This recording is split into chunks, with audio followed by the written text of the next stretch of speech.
This is part 3 of my complete series on growing and harvesting garlic from 17 bulbs that I saved from last season for planting.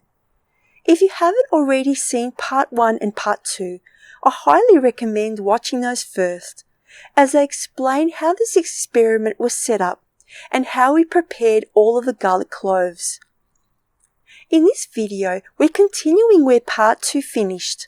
I'll be planting all of the garlic cloves, watering them in, and following up with the first signs of early growth.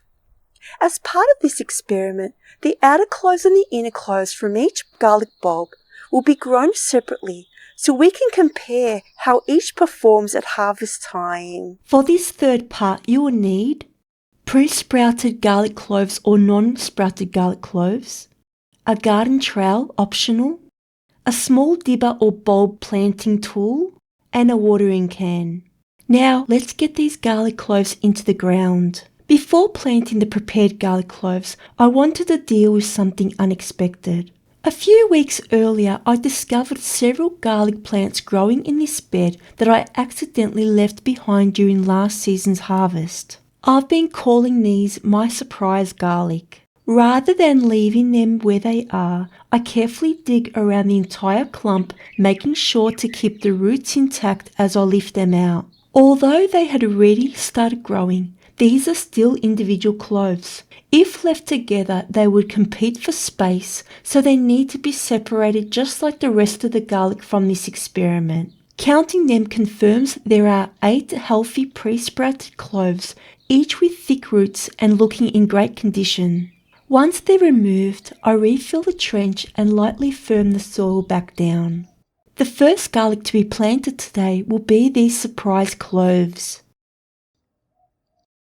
Starting near the edge of the bed, I use the dibber to make planting holes roughly half the depth of the dibber itself.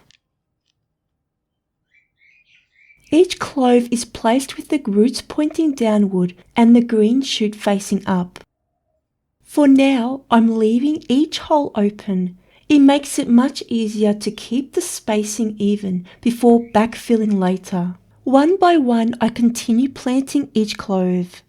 Garlic bulbs become surprisingly large by harvest time, so giving each plant enough room now is important.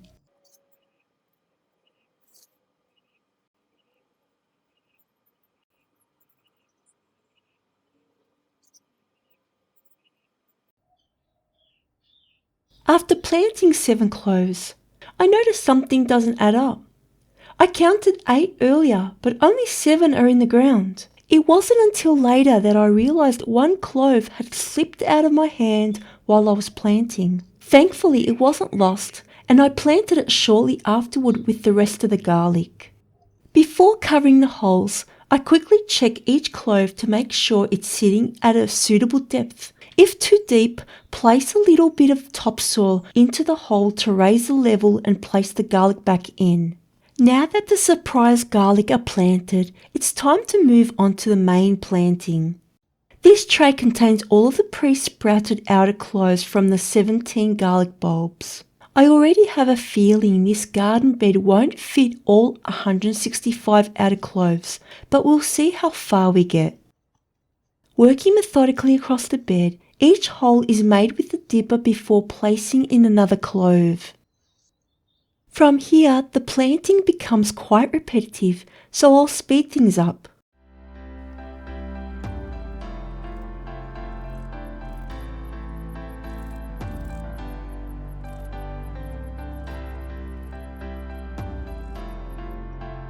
At this stage, I've planted 25 outer cloves, arranged in evenly spaced rows. Keeping them grouped like this will make counting much easier throughout the experiment. Another section goes in beside the first.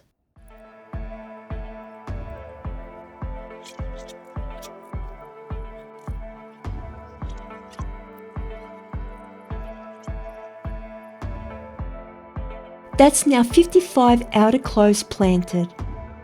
There's still quite a number left in the tray, so I keep working across the remaining space.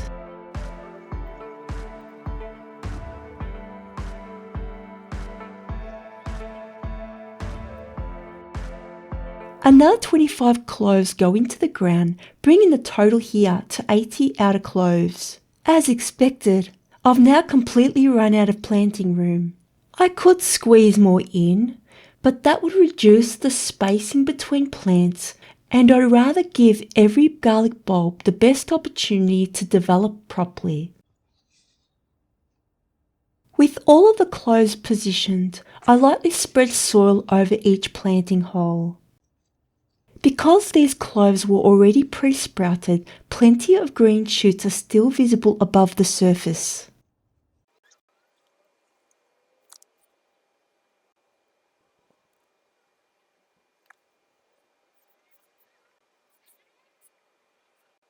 Including the 8 surprise garlic plants, there are now 88 garlic plants growing in this first location.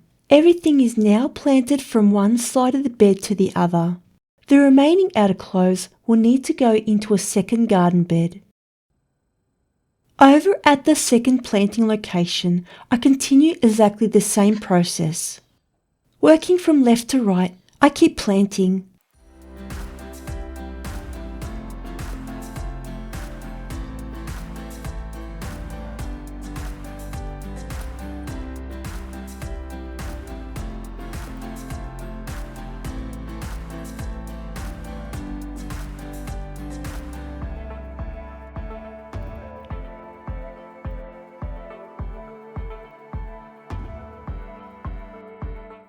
Until I simply run out of daylight. Rather than rushing the job, I'll continue first thing tomorrow morning. The following day, I'm back again. Before leaving yesterday, I quickly backfilled the holes and placed several large sticks along the edge. Not only do they show exactly where I stopped planting, they also discourage birds from scratching around in the freshly disturbed soil. There aren't too many outer cloves left in the tray now.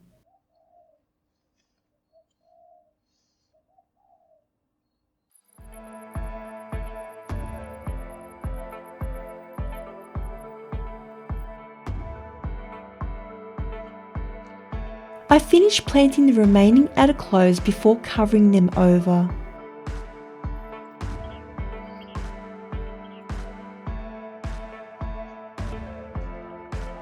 The sticks are then repositioned to mark the full extent of this planting area.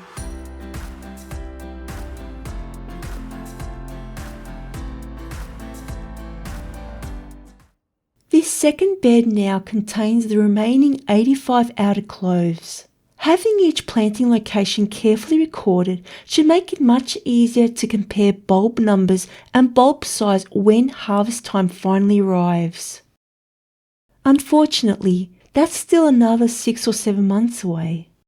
The tray that once held all 165 outer cloves is now completely empty. With the outer cloves finished, it's time to plant the inner cloves. These will also go into the second planting location, but they'll be kept well separated from the outer cloves so the experiment remains easy to follow. The planting method stays exactly the same.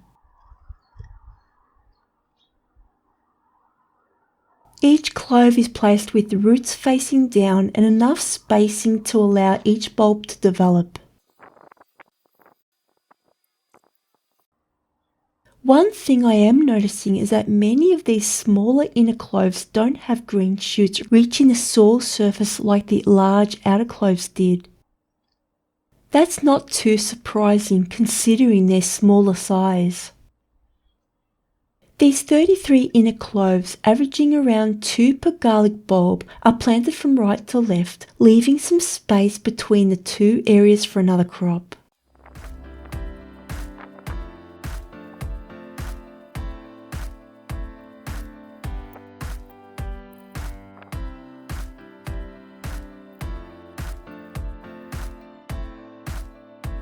Once the final clove is in place, I backfill the soil and lightly level everything off.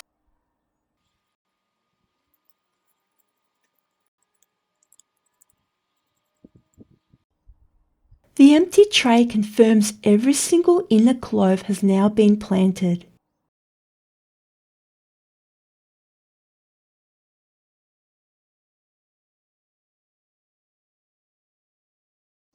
Finally, I position another row of large sticks to clearly mark where the inner cloves have been planted.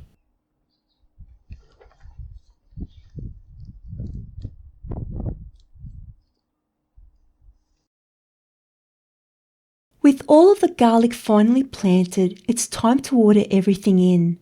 Garlic prefers consistent moisture, but because the bulbs develop underground, it's important not to overwater them. If water sits around the bulbs for too long, it can encourage rot. Adding layers of compost has helped improve drainage here, allowing excess water to move away much more easily. During warmer weather, I'll water when needed, but during extended periods of rain, I'll usually leave nature to do the work. A quick check with your finger or even a small stick is often enough to tell whether the soil still has enough moisture. Like many things in the garden, it's all about finding the right balance. Just a couple of days later, the first planting area is already beginning to settle in. Many of the shoots have straightened up nicely after planting. Some planting spots still haven't appeared above the surface yet, but that's perfectly normal. Over in the second planting location, the outer cloves are also showing encouraging signs with plenty of green shoots already visible. The inner cloves are a little slower. Only a handful have appeared after the first day, but considering these were the smallest cloves, it's still very early. Fast forward another 2 weeks, the first planting area has changed dramatically. Many more shoots have emerged, and the plants that established first are already noticeably thicker. There are still some cloves only just breaking through the surface, showing that not every plant grows at exactly the same pace. I've also noticed a few weeds starting to appear, so that will be another job for later. The second planting area has also filled out nicely. The spacing between each garlic plant is now much easier to see, and everything appears to be settling in well. Perhaps the most interesting result so far comes from the inner cloves. After only 2 weeks, I can already count around 28 of the 33 cloves emerging through the soil. That's a very encouraging start, especially considering these were the smaller cloves that my father believed they weren't worth planting. It will certainly be interesting to see how they compare with the larger outer cloves when harvest time finally arrives. Coming up next is part 4, the final episode in this series.